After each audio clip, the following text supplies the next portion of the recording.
یہ کہانی آتم وشواس کی۔ اگر آپ خود پر بھروسہ کرتے ہیں تو آپ کو کوئی نہیں ہرا سکتا۔ ایک بار کی بات تھی، ایک گاؤں میں دو چھوٹے بچے رہتے تھے اور دونوں جگری دوست تھے۔ دونوں کی عمر زیادہ نہیں تھی۔ ایک کی عمر 6 سال تھی اور دوسرے کی عمر 7 سال۔ دونوں ساتھ کھیلتے، ساتھ پڑھتے، ساتھ میں ہی ساری چیزیں کرتے۔ ایک دن جب دونوں کھیل رہے تھے تو کھیلتے کھیلتے انہیں یہ پتہ نہیں چلا کہ کب وہ گاؤں سے دور ایک فیلڈ میں آ گئے۔ وہاں پر ایک کنواں تھا۔ دونوں کھیلنے میں اتنا مشغول تھے کہ اچانک سے ایک بچہ جو 7 سال کا تھا وہ اس کنویں میں گر گیا۔ دوسرا بچہ ڈر بھی رہا تھا اور پریشان بھی تھا کہ آخر وہ اپنے دوست کو کیسے بچائے۔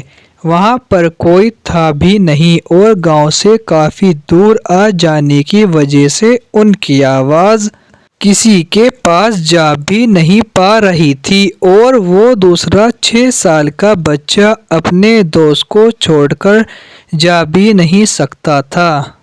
تبھی وہاں پر ایک رسی ملی۔ اس بچے نے اپنے دوست کو وہ رسی پکڑائی اور بولا کہ تو زور سے پکڑے رہے، میں کھینچ رہا ہوں۔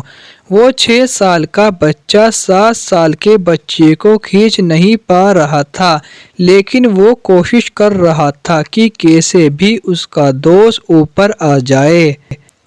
کافی دیر لگا پر وہ بچہ اپنے دوست کو کنویں سے نکالنے میں سفل ہو گیا اور وہ دونوں گاؤں آ گئے۔ اور گاؤں آنے کے بعد جب یہ بات گاؤں والوں کو پتہ چلی تو کسی نے بھروسہ نہیں کیا سوائے ایک بابا کے جو بڑے گیانی اور ہونہار تھے۔ جب سب کو یہ بات پتہ چلی کہ وہ بابا ان بچوں کی بات کا بھروسہ کر رہے ہیں تو سب کو لگا کہ کوئی بات تو ہے، کیونکہ وہ کبھی جھوٹ نہیں بولتے اور اگر وہ مان ہی رہے ہیں تو کچھ بات تو ہوگی ضرور۔ اور اس لیے سبھی لوگ اس بابا سے پوچھے کہ آپ کیوں بھروسہ کر رہے ہیں؟ بابا کی بات سننے کے لیے سارے لوگ بے تاب تھے۔ وہ بابا نے جو کہا وہ سن کر آپ بھی موٹیویٹ ہو جائیں گے۔ وہ بابا نے کہا کہ یہ بچے اس لیے ایسا کر پائے کیونکہ وہاں پر ان سے یہ کوئی کہنے والا نہیں تھا کہ یہ کام تم نہیں کر سکتے اور اس لیے انہوں نے اس کام کو آسانی سے کر لیا۔ Thank you for more.